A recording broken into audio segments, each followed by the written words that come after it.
This is TorontoTv, and you're watching Youth Headquarters. We're your host, Nelson. And I'm Angela. So, Angela, do you know what date today is? Today, it's August 20th. That's right, Angela. And in 2 short weeks, our freshly minted high schoolers will walk into university. That's right, Nelson. So that's why our episode tonight focuses on what university is all about. We're going to be talking about how to manage stress, workload, etc., etc. And tonight we have our guests with us. Wow. And as you see, these 3 lovely ladies. Let's give the mics over to them and let them introduce themselves. Hi. Hi, I'm Jenny, and I'm going to 3rd year Bachelor of Health Sciences at McMaster University. My name is Jane, and I'm also in McMaster for Health Sciences. My name is Jen. I'm also in Health Sciences, and I'm going into my 3rd year as well. Okay, and there's also me. I'm Angela. I'm representing U of T. I'm going into my 3rd year in pharmacology. And lastly, I am Nelson, and I am at the University of Waterloo doing 2nd year's computer science. Okay, well, so let's get on with our show. So, girls, why did you guys choose McMaster? Because I know there are, 169 universities 169. across Canada, right? So, why did you guys choose McMaster and the programs that you're in right now? Well, personally, I live in Toronto, so I wanted to get away from home, see what life was like outside of home, and so I thought maybe moving over to a place not too far away from Toronto, maybe Hamilton, only an hour away. Just like to see what that was like, and I just wanted to get a little bit more life experience there. For me, I really like the structure of the program. It seems different than all the other ones. I was actually going to choose Waterloo, but then I decided at the last minute that I didn't want to go into optometry. So I chose MAC. I really like their PBL style, your own learning, and you have to direct yourself. And what about you, Jenny? I also chose MAC Health Sciences program because of the problem-based learning principle that it has. As well, another feature that drew me to MAC was the small class sizes that they advertise. Whereas like U of T and other universities often had classes with 1,000 people per class. With our class, we were promised to have like at least a few classes with 20 or so people per class, so we can get to know. So there are advantages to having smaller classes, right? And that's how you guys, the 3 of you guys met, right? Nelson, what about you? Well, I chose Waterloo. I guess it was my first and only university. I didn't really care about UT or Queen's or anything like that. Basically, I was pretty into computer science, so from the start I just chose the co-op program at Waterloo and never looked back. Okay, well, as for me, honestly, MAC was my first choice. I actually applied to Health Sciences, but I ended up going to University of Toronto because my mom told me to. And also another thing is I want to get into their faculty too, right? So I want to get into the faculty of pharmacy. So I think that's a really good way for me to get an opportunity to get in there and stuff. Did any of you guys have like outside pressure, mom, parent, friends, that influenced your decisions? It was a mixed feeling because my sister went to Waterloo, so in a way they wanted me to follow in the same steps. But then they also wanted me close by, and Hamilton was only 20 minutes from home. So they really liked that. Oh, that's good. So why don't we talk about in the program, was it anything that you expected that you read in the promotions, the flyers and the booklets they gave you? Was it anything like that? You guys want to talk about Health Sciences first? In terms of the student life, it wasn't exactly what I expected because there are students from all high schools with like top marks entering this program. I expected to be somewhat competitive, but it turns out to be everyone is quite collaborative and people help each other out. So I'm really glad that it's actually that way. I also like the small class sizes. It was advertised to have very 20 so people per class in the health sciences classes, and I really enjoy that because you get to know other people. It's almost like high school in a sense. You've got that close-knit community, so I'm really glad that I chose MAC Health Sciences for that reason. Jen, what about you? I just feel the same way as the other two on this. Nelson? I think the workload at UW was a lot tougher than anything I expected. I just thought I'd put in a few extra hours, but it turned out to be a few extra days. And in a week, there's only 7 days, and I find that I wish I had like 2, 3 more. But in terms of the atmosphere, it's pretty quiet. That was one big advantage that I chose UW over UT was downtown. It's just there's so many things to do that you know you can't really focus on school, and you know the computer science courses are just way too demanding. In terms of their promotional advertisements and stuff like that, I think it was pretty accurate when they said you wouldn't get any sleep up there. Okay, well with U of T, it's actually a really huge university, right? Like the campus is really huge. Like we pretty much border around where Bloor and College and Spadina to Bay. So it's actually quite huge. The campus is humongous. But then in terms of the program, I find it to be relatively competitive just because the class sizes are huge. Because I remember back in first year, in my biology class, we had 1,200 students in one lecture room. And there were more than one sessions. There were like 2 or 3 sessions. And I find that to be very overwhelming, very intimidating at first because like today I sit beside you, but tomorrow I sit beside somebody else that I don't even know. And it's really hard to make friends, I find. But after a while, when tutorials and labs starts, that's when you actually get to know the people. And I find that very helpful because, you know, I love talking to new people, I love meeting new friends and things like this. Well, Angela, I just have one other question for you. Okay. You said the class has 1,200 people. Yes, it's huge. And so I think in order to accommodate that many people, the room must be pretty huge, right? Mm-hmm. If you had any questions for the prof, how did you ask? Did you scream, yell, wave your hands, jump up and down? Or? Usually, people in the lectures, like, we don't pay attention. Like, honestly, people sleep. But when they do, they usually approach their TAs during tutorial sessions, or usually in the first day of class, the profs would give out their office hours, their email address. So the best way to contact them will be through email and to set up an appointment with them if you have like one-on-one personal questions about the course. Is that the same for Mac and Waterloo? Yeah, basically at Mac it's the same thing. I mean, the classes can be huge sometimes, and it's really hard to get any of your answers, to get your questions answered by the profs directly. It also takes up a lot of time during lectures, so it's best to either call the office or visit the office, email. However, there are some classes where the number is not very large, so after the lecture we could just come down and talk to the prof if we have a short question. Yes. How do you find the relationship between you and the professors or the TAs? Was it very alienating, or was it, kind of, hey, you know them and they know you, they recognize who you are, just, address you by your name, that kind of stuff? I think it just depends on which class, and the size really makes a difference. If it's a small health science class, then you tend to know the prof by the end of the year and the TAs as well. But we had some basic science like biology and chemistry in first year, and those classes were bigger. They were lecture hall style, so it's harder to get to know the prof.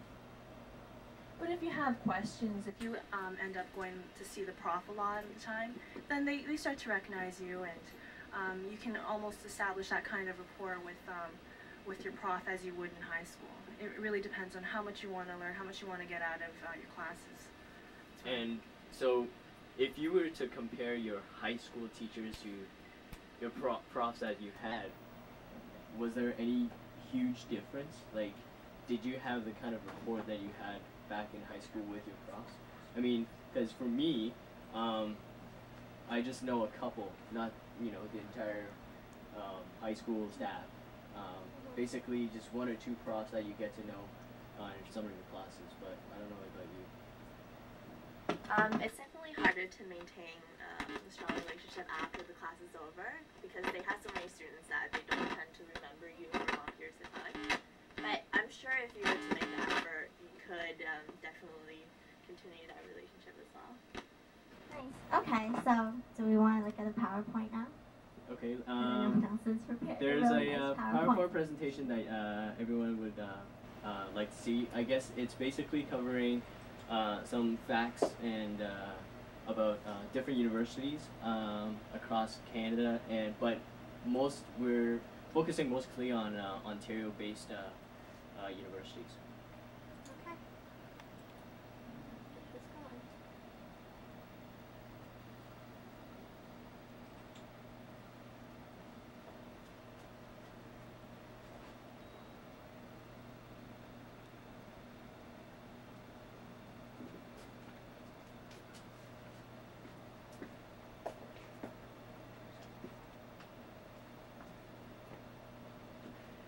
Well, as you can see, the first couple of slides were on Maclean's top 10 in 2003. And right now we're just going through some of the universities in Southern Ontario. Right now we're at UT and McMaster, where these three lovely ladies are from. Here we have Queens. We don't have anybody from Queens. If you'd like to join us, please feel free to, call in.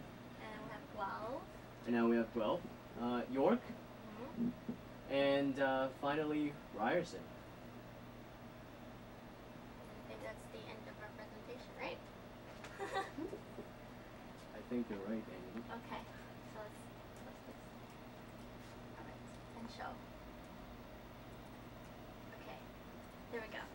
Okay, I guess after this PowerPoint, what we'd like to talk about is more Personal. on a personal basis.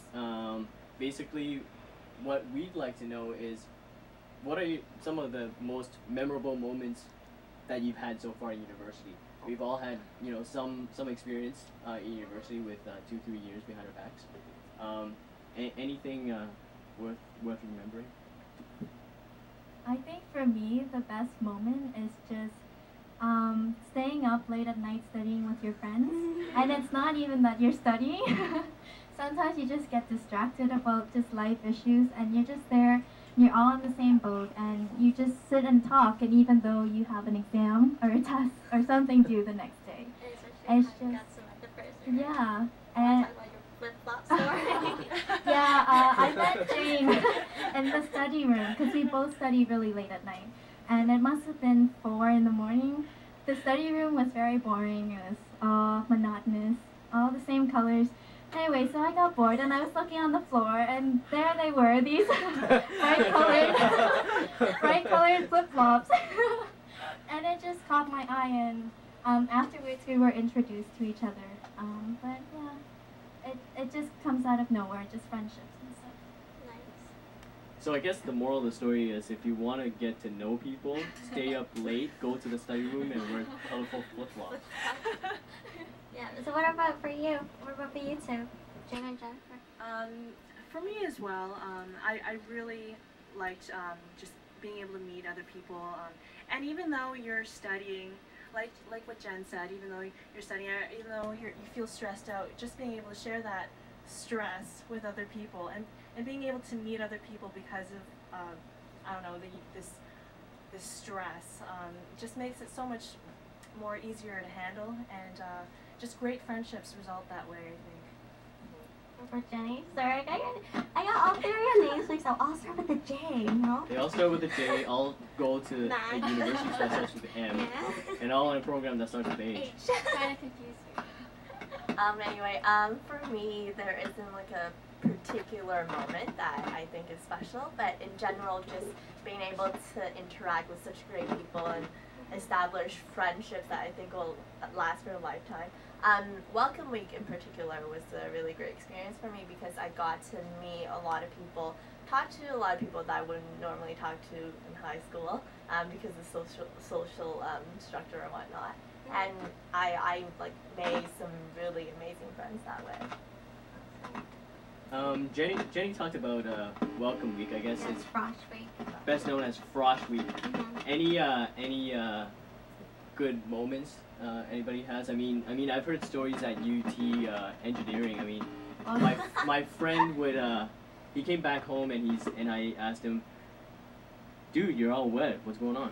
He said, well, basically what he had to do during Eng Frosh Week was one day he had to strip down to his waist, paint himself all purple, put on a hard hat, and run through Eden Center. Yeah. And any That's sort what of they thing did. at McMaster? I witnessed it.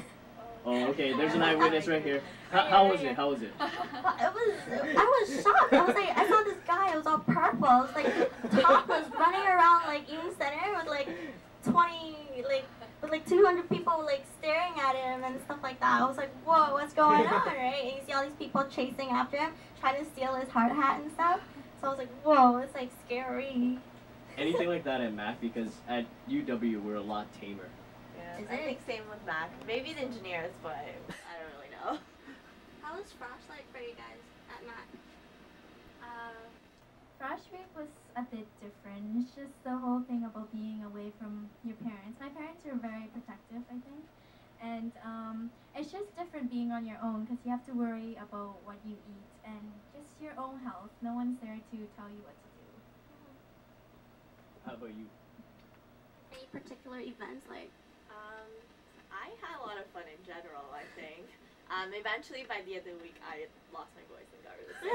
But there are a variety of activities. I didn't participate in a lot of them, but like some things that people might not be so comfortable with participating, and other things are very just not crazy, aimed at just getting everyone to get to know each other. So I found all of the activities pretty fun, like, and good in terms of meeting people. So would everyone recommend people going to Frosh? Because I know that it's optional. And, I would totally. Yeah. Like, okay, well, maybe I can talk about the Frosh Week at U of T. It was really cool. Last year when I attended Frosh Week, it was actually a week long, I think. It was 5 days at least. So we have different events on different days. But the events are usually better at night. We go to like clubs, well, not clubs, but like dances. We have like bars, like drinking and stuff like that. And people just hang out. First year's getting Did you picked get up. IDs? Did I? Yeah. Actually, I was 17 when I was in first year, so I couldn't go to any of the events that they went to. So I pretty much stayed in my room and just and cried and stuff like that. But I know, but towards the end it was really cool, and the seniors were really good about it. Like they knew that I couldn't go, so like they secretly snuck me some like alcohol, and I was like, oh, okay. And then I actually got really well educated about drinks. Like alcoholic drinks, beverages, like I learned about the brands and like different coolers and everything. But towards the end, we had a parade. So we walked on Bloor down, I think, Yonge Street, and then we turned back into our King's College Circle. That's our front field. And that day, the different clubs at our school, like at the university, would come up and they'll have their own booth. They're trying to promote themselves, and they're trying to recruit new members and everything. And I think that's really cool. And today, I brought some stuff from Frosh, from UFT here. Try to get this. This face. I have. Ta-da! I got all my t-shirts. So this is my sack bag from 2 years ago, and they used to have a lot of cool gadgets and stuff inside, like lollipops, food, and like Tylenol, like all the essential stuff that first years might need. But I kind of pitched them all out. And then we got our t-shirt. This is a large. They kind of ran out of small and medium, so I got stuck with the large. It looks very faded. Do you wear it every day? I actually washed it before I bought it today. You can see some of the yellow stains, but yeah. And also, the last t-shirt that I got, this is specifically for my college. Because at U of T, there's, 5, 6 colleges. And I'm from Victoria, and this is our the t-shirt that we got for Frosh. Wow, it looks like you have so many t-shirts. Did any Frosh kids at Mac have so many shirts? I think we have a faculty t-shirt as well as your residence t-shirt. I paid for the package, but I came late, so they actually gave all the t-shirts away. Oh, so no. I didn't end up with a residence t-shirt. Yeah. How did you guys find the Frosh Kit? Was it basically? I think the idea of the Frosh Kit was to educate the high schoolers coming into university about their surroundings, you know, their faculty, classes, their residences, you know, just to get them comfortable with the whole atmosphere and the environment. Was it any help though? To be honest, I didn't read a lot of the material that they gave me just because I was so caught up in the excitement that, you know, I didn't want to. But with the stuff that they gave me, it was kind of cool. Like, they gave us coffee mugs and laundry bags and things like that. It was, like, eventually pretty useful. That's good. For me, I bought the package, which was over $100, but I actually didn't end up going to most of the events. Only I regret it now, but looking back. But at the time, it was because I came with a good friend of mine, and we were in the same faculty. So we knew other people too, and we started skipping a lot of the events to do our own thing, which at the time didn't seem like a big deal, but now it's like a big regret not going to them. Yeah, I would highly recommend going to Frosh Week. I mean, you meet a whole lot of people there. You meet so many people you won't even remember. But the chances are you'll remember, you know, one or two or more than that. And you know, you can develop like really good friendships that way. So I would recommend it. That's cool. Jennifer before talked about being away from home. I guess for the four of us who are whose families live in Toronto and we're all at Mac and UW. Living away from home could be, I don't know, depends how you look at it. It could be a nightmare, or it could be heaven. I don't know. For me, it was heaven.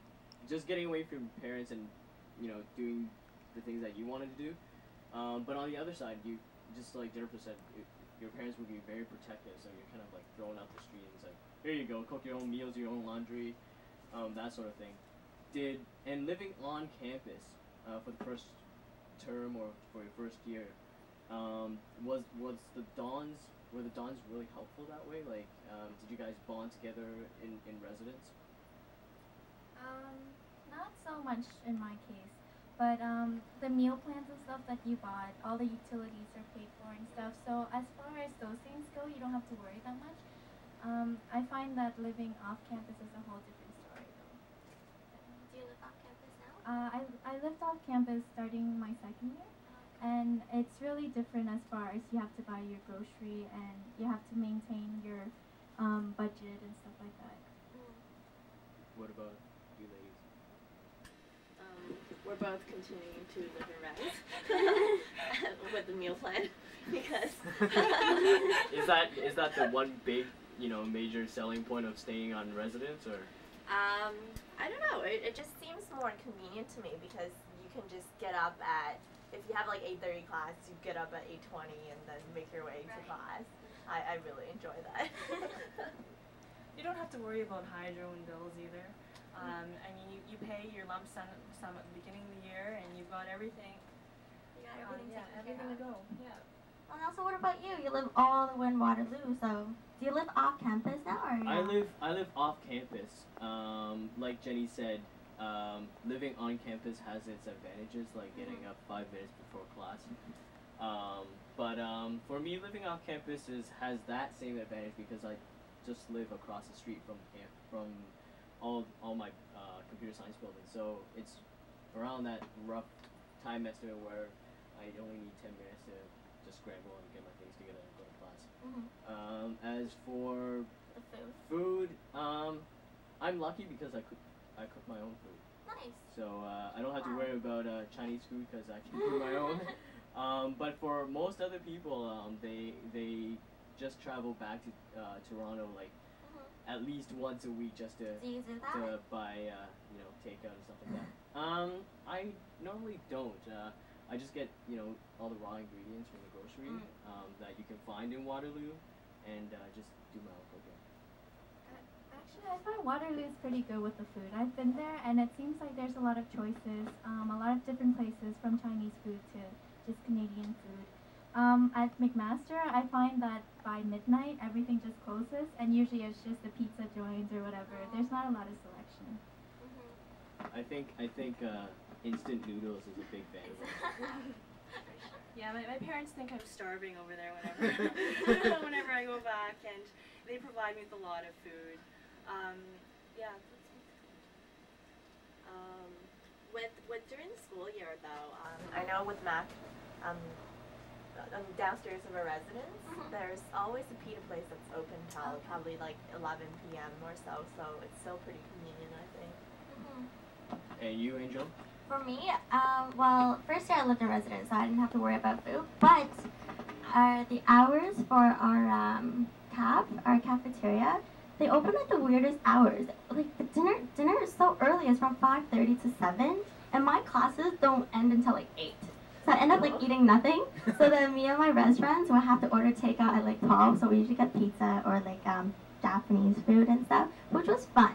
But now that I live off campus and I can't cook, but I'm lucky that I live downtown and I'm only 2 minutes away from Yonge Street, so I have a lot of variety. So I pretty much eat out every night.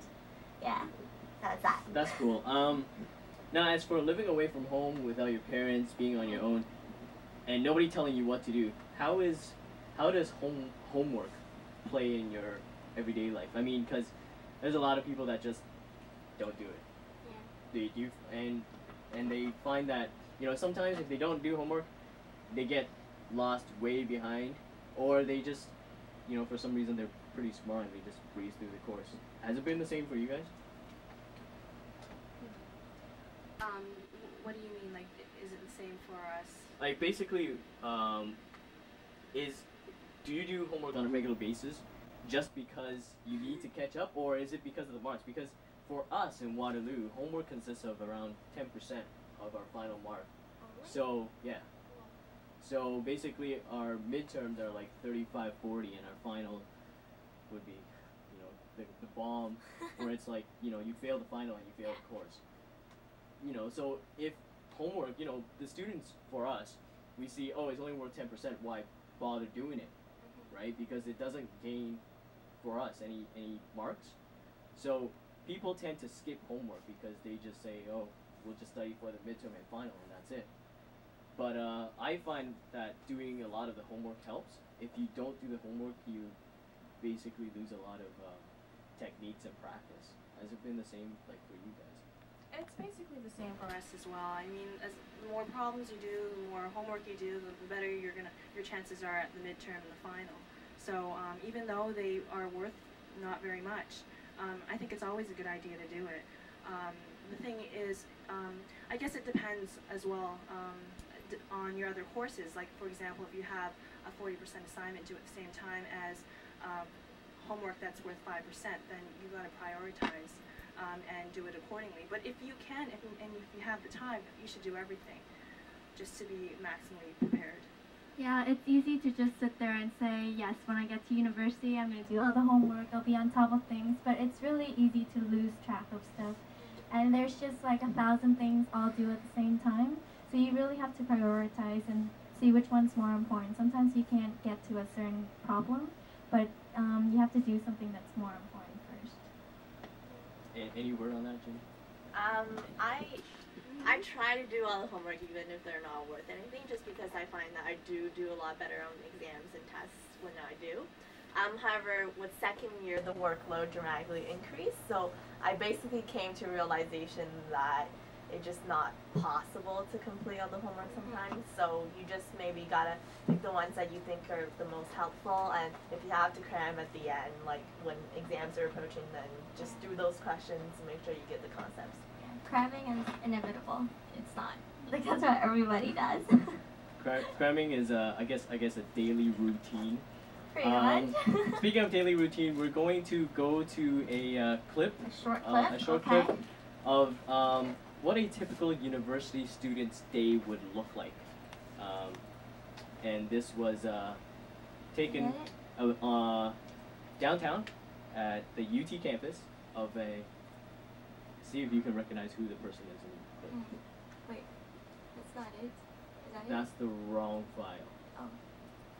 Okay, let's see. Is that it? Music. Oh, what does it say? Music. This is music. On a CD. Do we need the CD? Okay. Well, we'll let Nelson play around with this. I'm a computer illiterate. I don't even know where's the location. C drive. C drive. Music dot. Music 01? Yeah. That was the one that I clicked. So you just drag? Focus on that. Oh, Yeah. there we go. You didn't play it. Oh, okay. That was. Oh, there's no sound on this? You have to say it. That's I guess if you can see the uncanny resemblance, that's not my twin, that's actually me.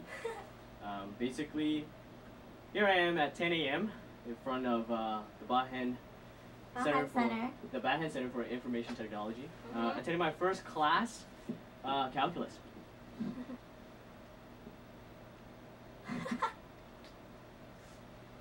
So right now I'm in front of the lecture hall, and I'm on my way in. Into the lecture room. See how big the lecture room is? It's very Huge. big, and I'm a very studious person, so Are you gonna sit in the first row? no, I'm gonna sit at the props desk. See, Oh. I already like it already. It's really big and furnished, and I get my own monitor. And that place is And- actually new too, eh? Yeah, it looks pretty new. Yeah. Alright. So I'm going to take a seat right there. You are sitting in the first row. I always sit in the first row. Good. Good. Anybody that sits in the first row usually tries not to fall asleep in front of the That's so true. I tried to do that first year and then I started falling asleep, so I'm So now it's 11 a.m. Okay. In the middle of my calculus class. Mhm. As you can see, I'm Wow. hard at work, Mhm. copying down notes. Mhm. Sometimes you have no idea what you're writing down, but you try to understand the material anyways. And you also got your laptop handy. I always have my laptop with me. Nice. That's something I'll have to invest in.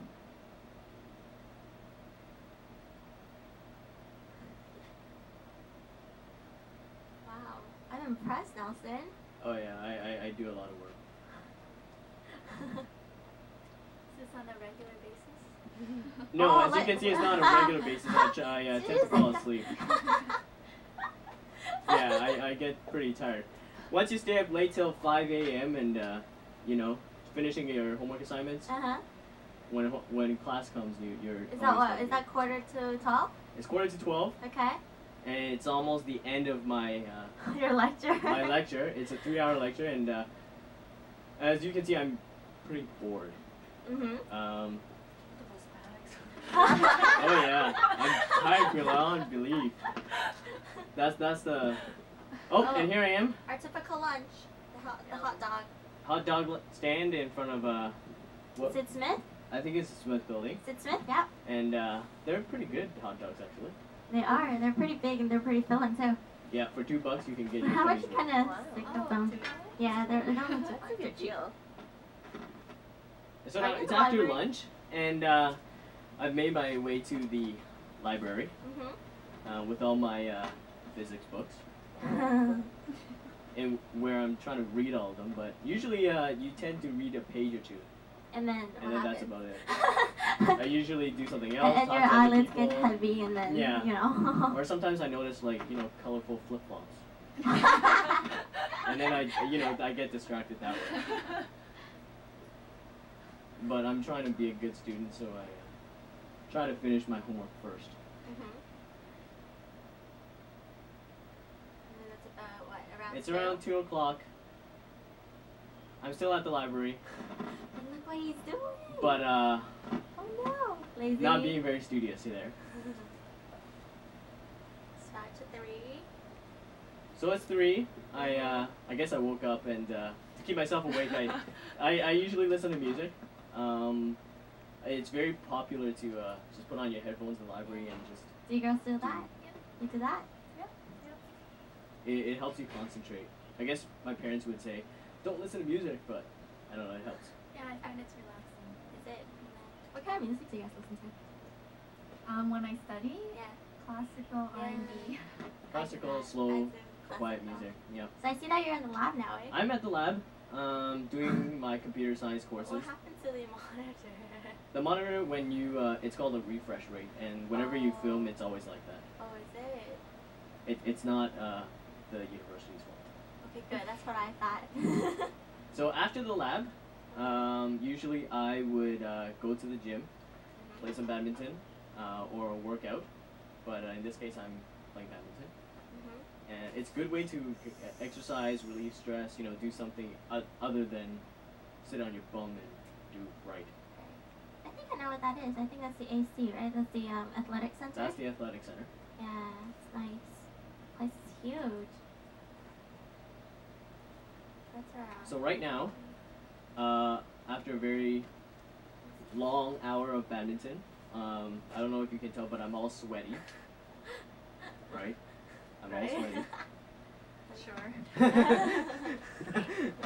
So it's the end of my day. I look pretty tired, and as Jane said, I have humongous bags under my eyes. So I'm gonna go home, make myself some dinner, and do some more work, and go to sleep at around 4. Very good. Wow, Nelson.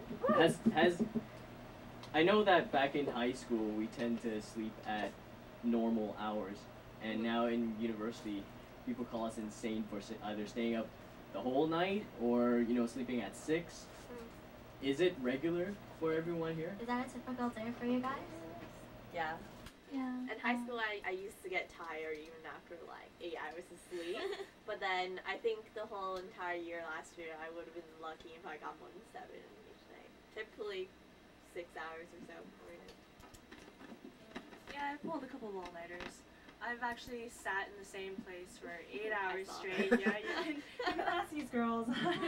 I'm just at the same desk doing the same thing, you know, trying to memorize, trying to cram in as much information as I can, and getting a little sleep. Yeah, all-nighters are great.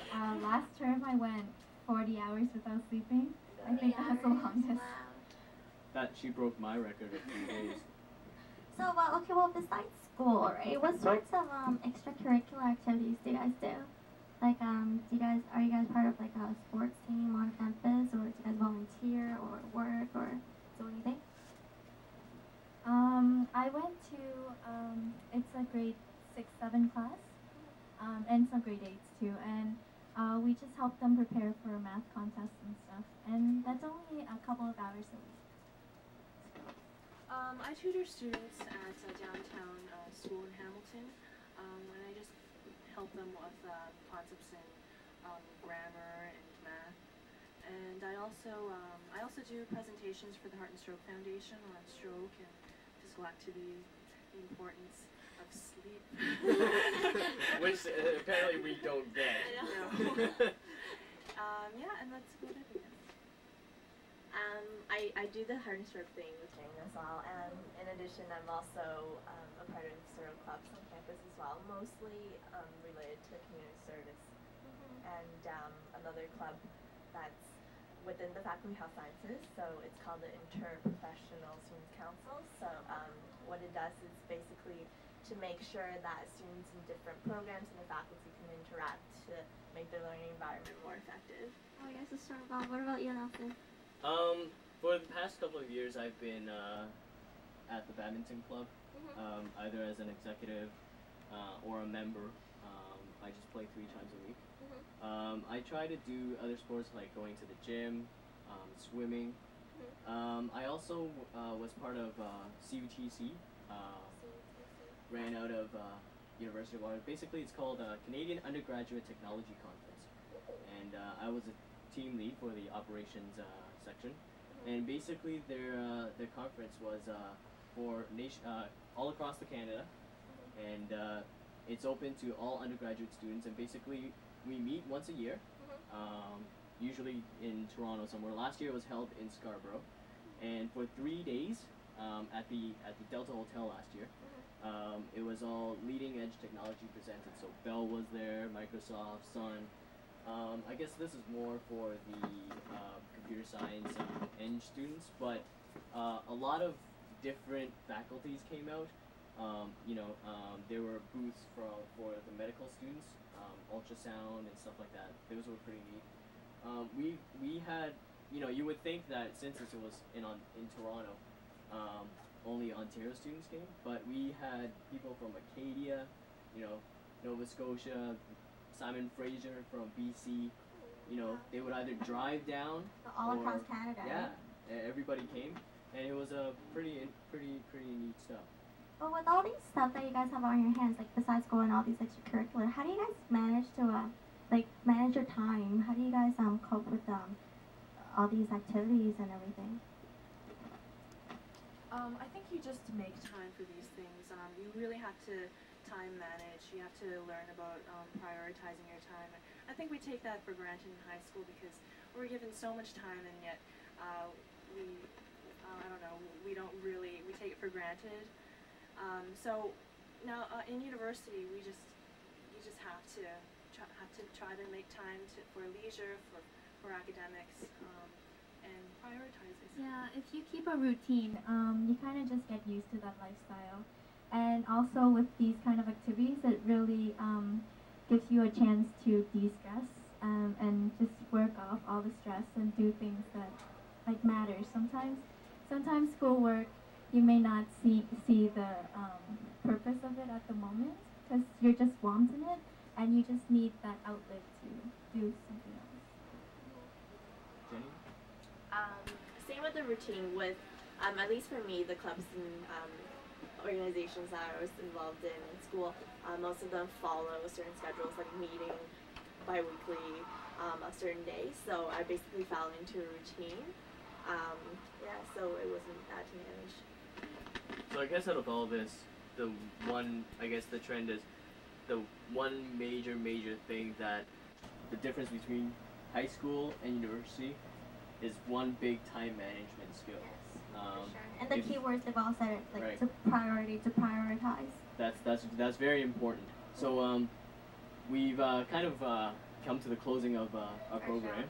Mm-hmm. If do you guys have any last words for the viewers, just in case, any tips that going into university, what they should expect, in their first year, how should they, take it easy, that kind of stuff.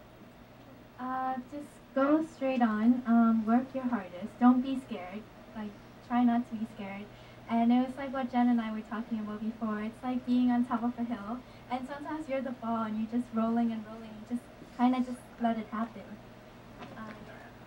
I think one of the things we should all learn is not to be discouraged. I find that in high school it's you may have come out being one of the top of the class or something like that, and when you go into university, you might feel like you're at the very bottom, but you shouldn't be discouraged. You just have to keep on going, try your best, and that's all you can do, and I don't know, hope for the best as well. I guess my word of advice is to just try to do as many things that you enjoy doing. Doesn't really matter what other people are doing. Like sometimes with me first year, I felt that maybe I shouldn't be doing that because other people aren't, but then I really regret doing that. Take classes that you enjoy, not because you feel like you should be taking them, but because you like them. As well, when you're confronting problems and things like that with school, just ignore what everyone else is doing and just focus on yourself. Well, as for me, like if you have the opportunity to participate in Frosh Week, do it. It's really worth it. And I mean, like university, it's all about trying things out, meeting new people, seeing new things. Like don't be afraid to make mistakes. Just go on, follow your heart, do whatever you want to do. I think networking is very important. Having a good core bunch of friends around you for the difficult times that you go through, or also to do homework together. I mean, 5 brains are better than 1, right? So if you've got a collective group, pretty much you can go through anything. Okay, well, I think that's all the time that we have today. Well, thank you, girls, for joining us tonight. And thank you, Nelson, because I know he's returning. He's going back to Waterloo soon. I'm going back to Waterloo in September. I know all you viewers out there are going to miss him lots. Oh, I'm going to miss you. And, well, wish you the best of luck, and you 3 too. And I guess next week it'll be me and somebody else. Well, I guess you'll just have to be suspenseful as to who the new co-host for Angela will be. But I'm pretty sure that they'll do a great job. Angela's a great young lady and to work with. So I'll probably see you next time 4 months from now. Yeah, okay, thank you. Thank Bye. you. Good night.